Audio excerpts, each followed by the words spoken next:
हे भगवान कृष्ण, वनस्पति शास्त्र की इस वीडियो को जो भी लाइक करें उसकी सभी परेशानी दूर कर देना, उसे आयुर्वेद का ढेरों लाभ प्रदान करना, उसकी तमाम गरीबी दूर कर देना। भगवान कृष्ण वृक्षों के राजा हैं, लाइक जरूर करें। जय श्री कृष्ण। दोस्तों, आज हम बात करेंगे वनस्पति शास्त्र के बारे में। अलग अलग पेड़ पौधों और अलग अलग वृक्षों से मिलने वाले लाभों के बारे में हम कई बार बता चुके हैं।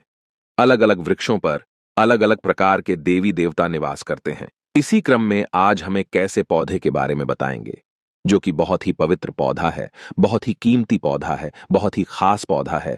ये पौधा आपका भाग्य बदल सकता है, गरीबी को मिटा सकता है। इस पौधे की खोज में हर कोई लगा होता है, लेकिन किस्मत वाले को ही ये पौधा मिल पाता है। इस पौधे की प्रशंसा बड़े बड़े ऋषि महात्माओं ने की है, देवी देवताओं ने की है, क्योंकि इस पौधे के अंदर वो चमत्कार छुपा होता है जो दूसरे किसी पौधे के अंदर नहीं पाया जाता। जिस पौधे की हम बात कर रहे हैं, ये पौधा बहुत ही चमत्कारी है। इसके अनगिनत चमत्कारी प्रयोग हैं। हमारा मकसद है भारत में प्राचीन ज्ञान की जो जानकारी लुप्त हो रही है, पेड़ पौधों के चमत्कारी शक्तियां की जो विशेष जानकारी हैं, वो इस भूमि से समाप्त हो रही हैं। इसलिए पेड़ पौधों की जानकारी इस माध्यम से आप तक पहुंचाने का प्रयास करते हैं, ताकि आप सबको इन पेड़ पौधों की अलौकिक जानकारी प्राप्त हो। दोस्तों, हर पेड़ पौधे की अपनी कुछ ना कुछ अलग विशेषता जरूर होती है। हर पेड़ पौधा धार्मिक दृष्टि से देख ले, चाहे आध्यात्मिक दृष्टि से देख ले, चाहे आयुर्वेदिक की दृष्टि से देख ले, ये किसी ना किसी बीमारी को ठीक करने में जरूर काम आता है और इनमें कुछ ना कुछ चमत्कारी शक्तियां जरूर छुपी होती हैं। इसी कारण हमें पेड़ पौधों का सम्मान करना चाहिए। भगवान श्री हरि का विशेष तौर से ऋणी रहना चाहिए, क्योंकि समस्त पेड़ों में ये जो शक्तियां पाई जाती हैं, बीमारियों को दूर करने के लिए जो औषधीय गुण पाए जाते हैं, वो भगवान विष्णु के कारण ही हो पाता है। देवी देवताओं ने अलग अलग प्रकार के पेड़ पौधों पर अपना निवास बनाया है। इसी क्रम में आज हम सफेद कटेरी नाम के पौधे के बारे में बताएंगे। दोस्तों, इस पौधे में अत्यधिक कांटे पाए जाते हैं, इसलिए इसे कटेरी कहते हैं। तो सफेद कटेरी के अलौकिक और चमत्कारी प्रयोग आज हम जाएंगे। अगर आज की वीडियो मिस कर दी तो सारी जिंदगी पछताना पड़ेगा। याद रखना, अधूरा ज्ञान हमेशा खतरनाक साबित होता है, इसलिए वीडियो को कभी बीच में ना छोड़े, नहीं तो पछताना पड़ेगा। क्योंकि इसकी जड़ में कुछ ऐसी चीजें पाई जाती हैं, इसके अंदर कुछ ऐसे अद्भुत शक्तियां पाई जाती हैं, उसी के बारे में बात होने वाली है। अगर आपको सौभाग्य से कहीं पर यह मिल जाए, चाहे आप गांव में रहते हैं या शहर में रहते हैं, और कभी जंगल के रास्ते घूमने निकले तो रास्ते में इस प्रकार के पेड़ पौधे मिल ही जाते हैं, ऐसे समय ये जानकारी आपको बहुत काम आएगी। इस पेड़ पौधे से आप लाखों करोड़ों रुपए भी कमा सकते हैं। इस पेड़ पौधे की मदद से कई प्रकार की चमत्कारी शक्तियां पा सकते हैं। तो वीडियो को ध्यान से और पूरा जरूर देखें। ये अमूल्य जानकारी बताने से पहले आपसे रिक्वेस्ट करते हैं कि वीडियो को लाइक जरूर करिएगा, दोस्तों को शेयर कर दीजिएगा, और अगर आपने अभी तक चैनल को सब्सक्राइब नहीं किया है तो चैनल को सब्सक्राइब करके बेल आइकॉन जरूर दबाएगा, और कमेंट बॉक्स में जरूर लिखें हर हर महादेव, ओम नम शिवाय। दोस्तों, ये जो कटेरी नाम का सफेद पौधा है, इसके चमत्कारी फायदे सुन ले। वैसे नीले रंग की कटेरी अगर आप ग्रामीण इलाकों में रहते हैं तो बहुत ही आसानी से देखने को मिलेंगे, परंतु उसके अंदर चमत्कारी शक्तियां नहीं होती जो सफेद रंग की कटोरी होती है, जिसमें सफेद रंग का फूल आता है। वो कटोरी का पौधा आध्यात्मिक दृष्टि से, धार्मिक दृष्टि से चमत्कारी होता है। इसके 5 से 7 दुर्लभ प्रयोग आज हम बताएंगे, तो वीडियो को ध्यान से देखना। माना जाता है कि सफेद कटेरी का फूल जिस पौधे में खिलता है, उसकी जड़ के नीचे हीरे, जवाहरत, सोना, चांदी, सोने का कलश आदि दबे होते हैं। बहुत से लोग ऐसी चीजें प्राप्त कर चुके हैं। हर सफेद कटेरी के पौधे के नीचे धन गढ़ा होता है। जिस कटेरी में सफेद रंग के फूल लगे हैं, समझ जाएं उसके नीचे जमीन में निश्चित रूप से गड़ा हुआ धन है। वहां पर आप खुदाई जरूर करें, आपको जमीन में दबा हुआ धन जरूर प्राप्त होगा, लेकिन ये इन 3 में से किसी एक जगह पर होना चाहिए। एक तो श्मशान में उगे सफेद कटेरी के पौधे के नीचे अत्यधिक धन मिलता है। दूसरा, मंदिर के पास सफेद रंग की कटोरी लगी हो, उसमें मिलता है। और जो जंगल में उगी सफेद कटेरी होती है, उसके नीचे भी जमीन में गड़ा हुआ धन हो सकता है। तो ये था धन प्राप्त करने का पहला प्रयोग। अब जानते हैं इसके कुछ और चमत्कारी प्रयोग। अगर केवल इसका एक सफेद पुष्प, ध्यान से सुनिएगा, अगर केवल इसका एक सफेद पुष्प मां लक्ष्मी को शुक्रवार के दिन उनके बीज मंत्र पढ़ते हुए चढ़ा दें, तो मां लक्ष्मी तत्काल प्रसन्न हो जाती हैं। और लक्ष्मी प्रसन्न होने के कारण आप समझ सकते हैं, जब लक्ष्मी आपसे प्रसन्न होती हैं तो आपके जीवन से दुख, तकलीफ, गरीबी, निर्धनता, रोग दोष, आदि, व्याधि, कर्जे, जीवन में चल रही तमाम तरह की समस्याएं जड़ से समाप्त हो जाती हैं। तो जो लोग लक्ष्मी को प्रसन्न करना चाहते हैं, ऐसे व्यक्ति अगर इसके पुष्प मिल जाते हैं तो उस पुष्प का प्रयोग कर सकते हैं, माता लक्ष्मी को चढ़ा सकते हैं। ऐसा भी माना जाता है कि इसकी जड़ में अमृत की एक बूंद पाई जाती है, इसलिए सोते समय इसकी जड़ को सिराहने रखने से बीमार पड़ा व्यक्ति, खाट में पड़ा व्यक्ति जो चलने फिरने में असमर्थ है, ऐसे व्यक्ति भी चलने फिरने में, दौड़ने में सामर्थ्यवान हो जाते हैं। तंत्र बाधा अगर किसी ने आपके ऊपर कर दी है, जिसके कारण आप लंबे समय से बीमार पड़े हैं, आपको समझ में नहीं आ रहा, तो ये जड़ सारी तंत्र बाधा को खींच लेती है और आपको रोग मुक्त कर देती है, आपको तंत्र बाधा से छुटकारा दिलाती है। ये इसका जबरदस्त, प्रभावशाली और चमत्कारी प्रयोग है। इसके बारे में यह भी बताया जाता है कि इसकी जड़ लाल कपड़े में लपेटकर तकिए के नीचे दबकर रखी जाए तो सपने में भूत, भविष्य और वर्तमान दिखता है। कई लोग चाहते हैं हम अपना भूत, भविष्य, वर्तमान देख सके, तो अपने तकिए के नीचे लाल रंग के कपड़े में इस जड़ को लपेट कर रखने से भूत, भविष्य, वर्तमान दिखता है। और ये खास बात ध्यान से सुनना, अगर आप किसी दूसरे का भी भविष्य देखना चाहते हैं तो इसकी जड़ को लाल रंग के कपड़े में बांधकर अपने हाथ में रखें और कोई भी मंत्र, भूत, भविष्य, वर्तमान दृश्य कराने वाला मंत्र सिद्ध कर लें। आपको गूगल में या फिर तंत्र मंत्र की किताब में ऐसे मंत्र की सारी जानकारी मिल जाएगी। तो जिस मंत्र से भूत, भविष्य, वर्तमान दिखता है वो मंत्र सिद्ध कर लेना, हाथ में उस जड़ को रखना, केवल 1008 बार वो मंत्र पढ़ना, मंत्र सिद्ध हो जाएगा। इसकी जड़ को रखकर फिर जिनका भविष्य देखना है उनका नाम और उनके गोत्र का नाम लेना है, भूत, भविष्य, वर्तमान दिखने लग जाएगा। सफेद कटेरी की जड़ को घिसकर नित्य तिलक लगाने से मन शांत रहता है, कारोबार में उन्नति मिलती है। अगर चिड़चिड़ापन रहता है, बार बार छोटी छोटी बातों पर गुस्सा आता है, तो इससे गुस्सा आना बंद हो जाता है। मन हमेशा शांत रहता है, मन में किसी भी प्रकार की अस्थिरता को ये आने नहीं देता। इसकी जड़, बेल की जड़ और महुआ की जड़, इन तीनों को घर में गाड़ देने से घर में तंत्र बाधा नहीं लगती। जो लोग तंत्र बाधा से बचना चाहते हैं, जरूरी नहीं सफेद रंग की ही कटेरी लाए, कोई भी कटेरी लाते हैं तो वो इसमें जरूर काम करेगी। तो कटेरी की जड़, बेल की जड़, महुआ की जड़, तीनों को घर में गाड़ देना चाहिए। इससे घर परिवार का तंत्र बाधा से बचाव होता है, घर में लक्ष्मी का स्थायी वास होता है, घर में कभी भी धन की कमी नहीं होती। ऐसे घर स्वर्ग के समान बन जाते हैं। दोस्तों, इस पौधे का और एक खास दुर्लभ प्रयोग सुन लें जो आयुर्वेद में बताया हुआ है। अगर आपके दांतों में दर्द रहता है तो कटोरी के बीज को पीसकर जहां पर दांतों में दर्द है वहां पर लगाएं, तो ये दांत के दर्द को ठीक करता है। या फिर इसके बीज का धूम्रपान करने से, यानी इसका धुआं अपने मुंह में अगर आप खींचते हैं और फिर बाहर फेंकते हैं तो दांत में लगे जो कीड़े हैं वो समाप्त हो जाते हैं। तो आयुर्वेद में भी इसे अति उत्तम माना गया है और धार्मिक और आध्यात्मिक दृष्टि से भी इस पौधे को अति उत्तम कहा जाता है। अगर आप इसके कुछ और दुर्लभ और चमत्कारी प्रयोग जानते हैं तो हमें कमेंट सेक्शन में जरूर बताएं। दोस्तों, चलिए अब जानते हैं सदाबहार फूल के कुछ ऐसे डरावने किस्से और फायदे जिसे जानकर आप भी चौंक जाएंगे।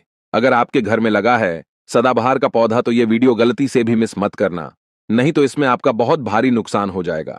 तो देखिए, अगर बात करें सदाबहार के फूल की, उस पौधे की, तो सदाबहार के 2 रंग के फूल होते हैं। एक फूल होता है सफेद रंग का और वहीं दूसरा जो फूल होता है वो होता है गुलाबी रंग का। आपने देखा भी होगा, हल्का गुलाबी रंग का वो फूल होता है। तो आपकी जानकारी के लिए बता दें कि सफेद रंग का जो सदाबहार का फूल होता है वो माता लक्ष्मी को प्रसन्न करने के लिए बहुत ही कारगर फूल है।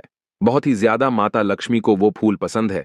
और गुलाबी रंग का जो सदाबहार का फूल होता है वो भी माता लक्ष्मी को अति प्रिय होता है, क्योंकि गुलाबी रंग तो माता रानी का सबसे ज्यादा प्रिय रंग है। तो जब आप सदाबहार के इन फूलों का कोई उपाय करते हैं तो इसका मतलब है कि धन खींचने की चाबी आपने अपने पास रख ली है। धन खींचने का पौधा अब आपने अपने घर पर लगा लिया है। इसी के साथ दोस्तों, आपको बता दें कि शिव जी को सफेद रंग का जो सदाबहार का पुष्प होता है, जो फूल होता है, शिव जी को सफेद रंग का सदाबहार का पुष्प बहुत ज्यादा प्रिय होता है।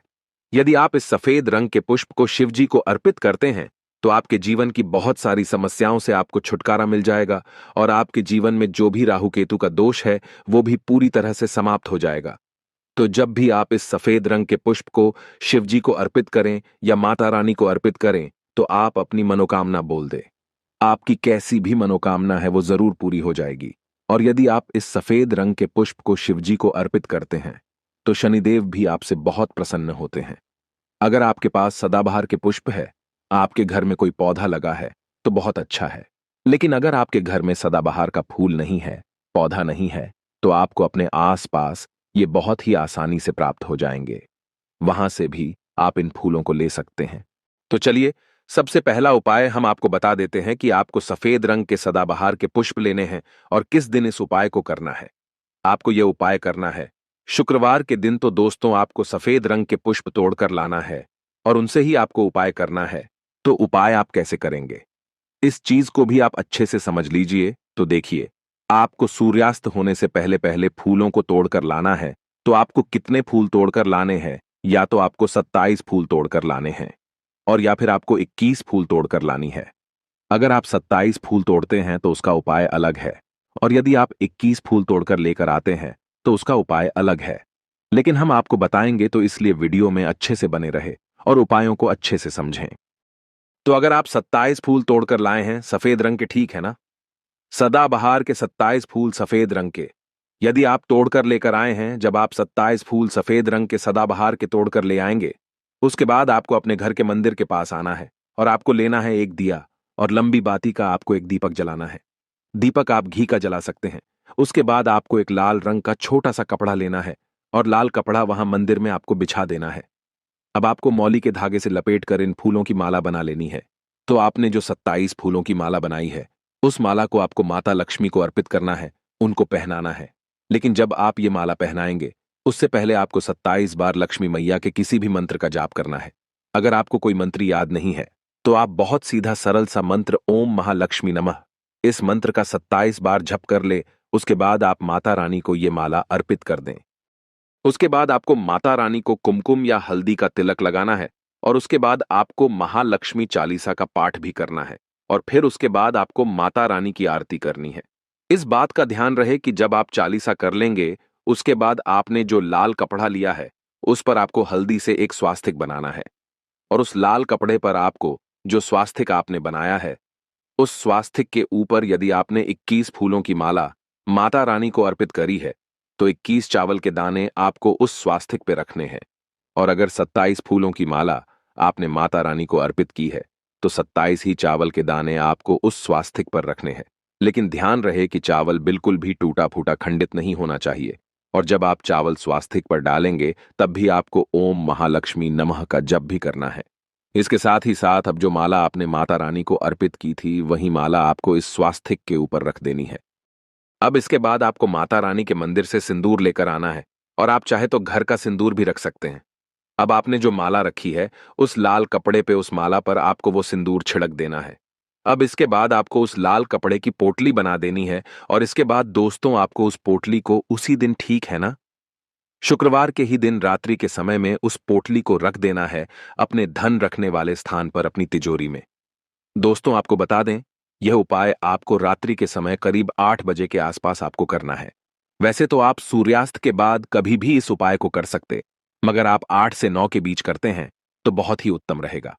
अगर आप 21 माला का उपाय यह कर रहे हैं, तो आपको यह उपाय लगातार 5 शुक्रवार को करना है। मतलब एक शुक्रवार कर लिया, फिर उसके बाद दूसरे शुक्रवार कर लिया, तीसरे कर लिया, चौथे कर लिया, पांचवें लगातार जो शुक्रवार पढ़ेंगे, 5 शुक्रवार तक आपको लगातार इस उपाय को करना है। और यदि आप 27 फूलों वाला उपाय कर रहे हैं, तो आपको लगातार 4 शुक्रवार करना है। तो देखिए, उपाय चाहे आप 4 शुक्रवार कर रहे हैं या 5 शुक्रवार कर रहे हैं, आप इस बात का ध्यान रखें कि आपको अलग अलग पोटली नहीं बनानी है। आपने जो सबसे पहली पोटली बनाई है, उसी पोटली को आपको लेना है। माला तो आपको हर बार नई लेनी है, चावल भी आपको हर बार नए लेने हैं, लेकिन उसी पोटली के अंदर आपको उन सारी चीजों को रखते चले जाना है। अब देखिए, पांचवा जो शुक्रवार होगा, चाहे 5 शुक्रवार आप ये उपाय कर रहे हैं या 4 शुक्रवार कर रहे हैं, तो जो 5वां शुक्रवार होगा, उस 5वें शुक्रवार को आपको इस पोटली को लेना है और आपके घर में जहां पर भी मिट्टी हो, मान लीजिए आपके घर में कहीं पर भी मिट्टी है, तो वहां पर आपको इसको मिट्टी में दबा देना है। और अगर मान लो आपके घर में मिट्टी कहीं पर भी नहीं है, पूरी जगह पर आपका फर्श है, तब आपके घर में गमला तो जरूर होगा, तो आप इसे गमले में दबा दीजिए। और आप इस चीज का पूरा ध्यान रखें कि आपको पोटली को पूरी तरीके से नहीं दबाना है। आपने पोटली के अंदर जो माला रखी थी, जो चावल रखे थे, उन चीजों को आपको मिट्टी के अंदर डालना है। कपड़े को आपको मिट्टी के अंदर नहीं डालना है। जो लाल कपड़ा लिया है, उसको आपको नहीं डालना है। तो दोस्तों, ये उपाय बहुत आसान है, बहुत ज्यादा कठिन उपाय नहीं है। और यदि आप इस उपाय को कर लेते हैं, फिर आपके जीवन में धन से जुड़ी जो भी समस्या है, वो तो समाप्त हो ही जाएगी। आपके जीवन में धन आने के बहुत सारे मार्ग भी खुल जाएंगे। बहुत सारे रास्ते आपके जीवन में खुल जाएंगे जहां से आपको धन प्राप्त होता रहेगा। और जो धन आपको प्राप्त होगा, उसमें निरंतर आपको वृद्धि भी देखने को मिलेगी। और आपको बता दें, इस उपाय को करने से आपके घर में स्थिर लक्ष्मी का वास होगा। तो देखिए, यदि आप 5 शुक्र वाला उपाय कर रहे हैं, 5 शुक्रवार वाला, तब तो आपको छठे दिन यह प्रक्रिया करनी है, छठे शुक्रवार को। और यदि आप 4 शुक्रवार वाला उपाय कर रहे हैं, तो आपको 5वें शुक्रवार वाले दिन इस प्रक्रिया को करना है। ठीक है ना? इस बात को आप पूरी तरह से समझ लीजिए। तो दोस्तों, ये तो था पहला उपाय जो हमने आपको बताया। बहुत सरल शब्दों में हमने बताने का पूरा प्रयास किया है। अगर आपको फिर भी समझ में नहीं आया है, तो आप कुछ भी हमसे कमेंट सेक्शन में पूछ सकते हैं। तो अगर आपने अभी तक हमारी वीडियो को लाइक नहीं किया है, तो गाइस प्लीज वीडियो को लाइक कर दीजिए और कमेंट सेक्शन में जयकारा जरूर लगा दीजिए। तो चलिए, अब बात कर लेते हैं दूसरे उपाय की। अगर मान लीजिए आपकी कोई विशेष मनोकामना है और आपकी कोई मनोकामना आप चाहते हैं कि पूरी हो जाए, और बहुत लंबे समय से, बहुत ज्यादा वक्त से आपकी वो समस्या बनी हुई है, आपकी कोई मनोकामना है जो पूरी नहीं हो पा रही है, तो आपको यह सरल सा उपाय जरूर कर लेना चाहिए। चाहे आपकी कैसी भी मनोकामना हो, जैसे मान लीजिए आपके जीवन में संतान सुख आपको प्राप्त नहीं हो पाया है और आप चाहते हैं कि आपको संतान की प्राप्ति हो जाए, या फिर आप एक अच्छे जीवन साथी की कामना करते हैं, आपके विवाह से जुड़ी कोई समस्या है, धन से जुड़ी कोई समस्या है, कहने का मतलब है कि हर प्रकार की समस्या का उपाय है। ये एक छोटा सा उपाय तो दोस्तों, ये उपाय बहुत ही ज्यादा खास उपाय है। क्यों? क्योंकि ये आपकी हर प्रकार की समस्या को समाप्त करता है और आपकी जो भी मनोकामना है उसे पूरी करता है। इसलिए ये उपाय बहुत ही ज्यादा खास हो जाता है, इसका महत्व बहुत ज्यादा बढ़ जाता है। तो इस उपाय को करने के लिए आपको लेने हैं सदाबहार के 9 गुलाबी रंग के फूल। ठीक है ना? हम आपको फिर से बता देते हैं कि सदाबहार के गुलाबी वाले फूल आपको 9 लेने हैं, और इसी के साथ आपको तांबे के पात्र में, तांबे के लोटे में जल लेना है और यह उपाय करना है। आपको सोमवार के दिन तो यह उपाय आपको सुबह के समय करना है। सुबह जल्दी उठकर स्नान आदि करने के बाद आपको स्वच्छ वस्त्र धारण करने हैं और तांबे के लोटे में आप पूरा जल भर लीजिए और उस तांबे के लोटे में आप उन फूलों को डाल दीजिए जो 9 फूल आपने लिए हैं, गुलाबी रंग के सदाबहार वाले फूल। और उसके बाद आपको शिवजी के मंदिर में जाकर, शिवालय में जाकर ओम नमः शिवाय इस मंत्र का जाप करना है पूरे 108 बार। और आपको बता दे, आप श्री शिवाय नमस्तुभ्यं इस मंत्र का जब भी कर सकते हैं, तो आपने जो जल लिया है और जो फूल उसके अंदर डाले हैं, वो दोनों आपको शिवलिंग पर अर्पित कर देने हैं, चढ़ा देने हैं। और ऐसा करते समय जब आपकी जो भी मनोकामना है उसको आप बोल दीजिए। यह उपाय यदि आप कर लेते हैं, तो आपकी कितनी भी बड़ी मनोकामना हो, चाहे कैसी भी समस्या हो, वो समाप्त हो जाएगी और आपकी मनोकामना पूरी हो जाएगी। चाहे जैसी भी आपकी मनोकामना हो, संतान से जुड़ी हो, व्यापार से जुड़ी हो, धन से जुड़ी हो, स्वास्थ्य से जुड़ी हो, कैसी भी आपकी मनोकामना हो। दोस्तों, आपको बता दें, यह उपाय जो व्यक्ति करता है उसके जीवन में चाहे जैसा भी दोष हो, कोई भी वास्तु दोष हो, कोई भी कुंडली दोष हो, वो पूरी तरह से समाप्त हो जाता है। और दोस्तों, आपको बता दें, यह उपाय करना है आपको 5 सोमवार लगातार। ठीक है ना? जब आप पहले सोमवार करेंगे, उसके बाद दूसरे सोमवार, तीसरे सोमवार, चौथे सोमवार, 5वें सोमवार, 5 सोमवार आपको लगातार करना है। बीच में गैपिंग नहीं करना है आपको। ठीक है ना? गैप नहीं देना है। दोस्तों, बात करते हैं कि यदि आपने यह उपाय सोमवार के दिन सुबह के समय किया है और 9 से 10 के बीच किया है, तो आपको हर सोमवार को वैसे ही करना है जैसे आपने पहले सोमवार को किया है। इस चीज को आप विशेष करके ध्यान रखें। तो दोस्तों, यदि आप इस उपाय को कर लेते हैं, तो आप अपनी कैसी भी मनोकामना पूरी कर सकते हैं। इन छोटे सरल से उपायों को करके आपको अपने मन में पूरी सच्ची श्रद्धा और पूरा विश्वास होना चाहिए, तब ये उपाय असर करते हैं। दोस्तों, आज की वीडियो में बस इतना ही। मिलते हैं आपसे एक नई वीडियो के साथ। अगर आपने अभी तक जयकारा नहीं लगाया है, तो कमेंट सेक्शन में जयकारा जरूर लगा दीजिए। जयकारा लगाने से आपकी जो भी मनोकामना है वो बहुत जल्दी पूरी होती है। और साथ ही वीडियो को लाइक जरूर कर दीजिए। हमारे चैनल पर पहली बार आए हैं तो सब्सक्राइब करना ना भूलें। मिलते हैं एक नई वीडियो के साथ। हर हर महादेव, जय शिव शंभू।